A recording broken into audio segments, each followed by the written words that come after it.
Okay, so I finished quartering both rabbits and now have them completely done.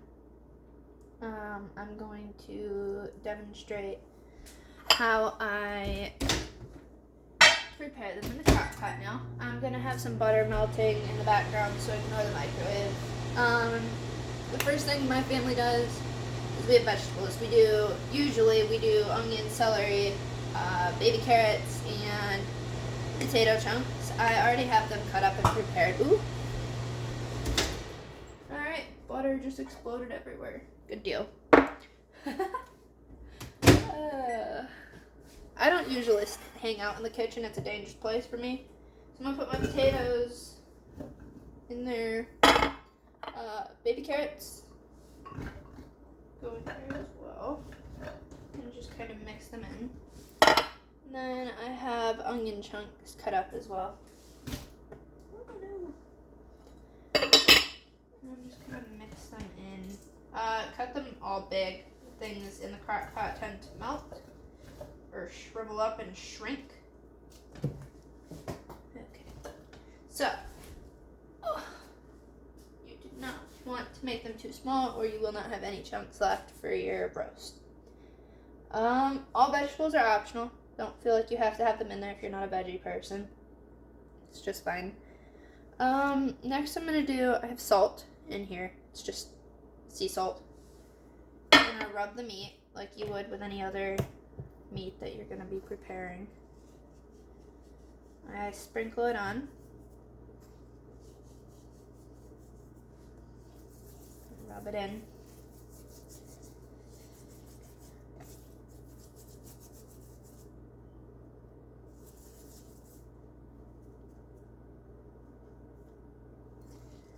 So with this specific rabbit, usually I do a lot more, but I only have the 2 defrosted right now, so it's not ideal, but it will work.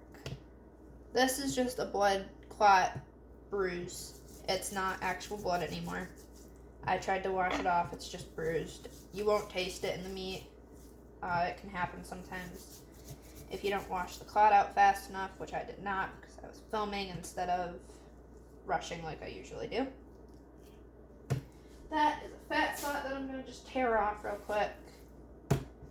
These are the back straps after everything. These are for my meat dough. And these are for my lion head.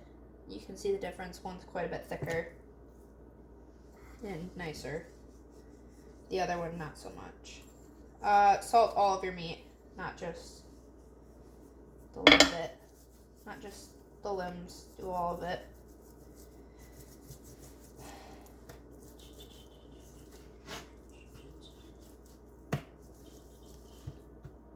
Okay, so I have a particular seasoning that I'm going to be using today. It's the roasted garlic and herb. We've been using that one quite a bit on our meats. You can use whatever seasoning you want.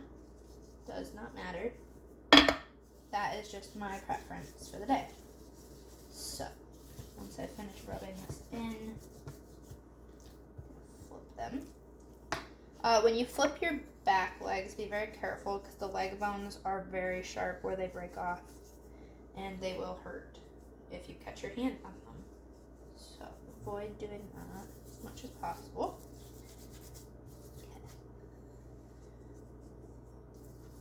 So now that I have my meat salted, I'm going to wash my fingers real quick. I cut my fingers yesterday and it burns with the salt in it. Give me a second. Okay. Now I have melted butter. Can't really see it. Melted butter in this brush, and I'm going to just smear it on the rabbit. This will help the seasoning stick a little bit better than just the salt.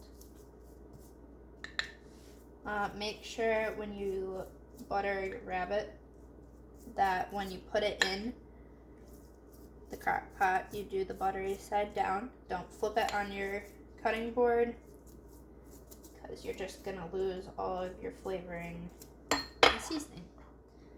Set this off to the side a second and get my seasoning. This is the seasoning I'm using. Roasted garlic and herb. It's a good flavoring. So I'm just gonna sprinkle that on the rabbit real quick.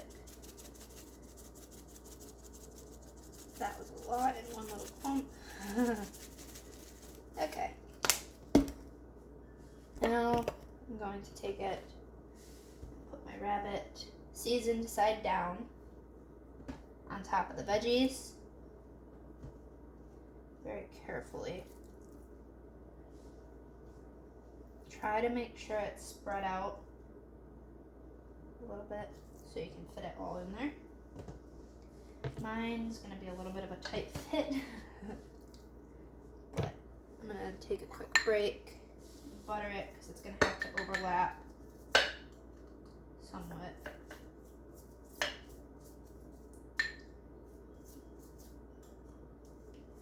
So when it's cooking, it's going to be on low for about 6 to 8 hours depending on how tender you want it. And when you take the meat out of the crock pot, the meat will just fall right off the bone.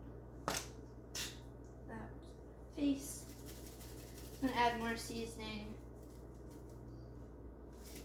Real quick. Oh, both sides were right. That's why. And then add my next layer of rabbit.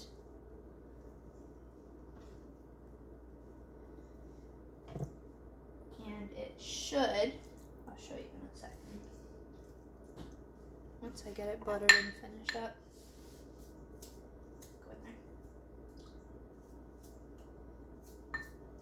So this one is a bit of a tight fit because the second doe I butchered was a little bit large for butchering. She was a senior, so she took up a little bit more space than anticipated. Okay, set that off to the side. Not that side. Season the top layer.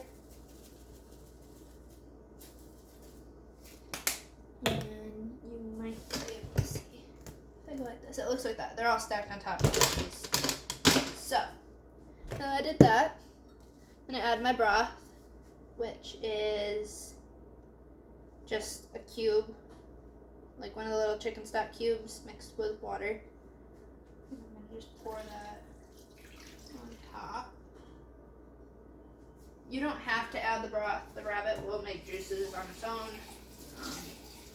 It kind of gives it a little bit of a different flavor, which my family prefers. But it is completely up to you. Everybody has their own preferences. And the broth also helps prevent hard vegetables. It makes the veggies a little bit softer, which is nice. I'm going to just sprinkle the little bit of salt that's left on top. Okay.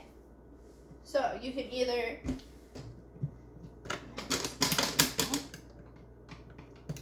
I'm gonna put the lid on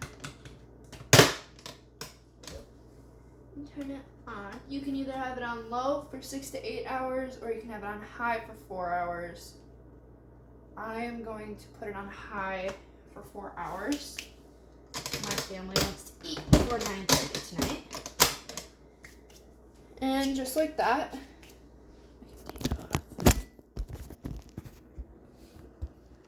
and it will look something like this, all finished up.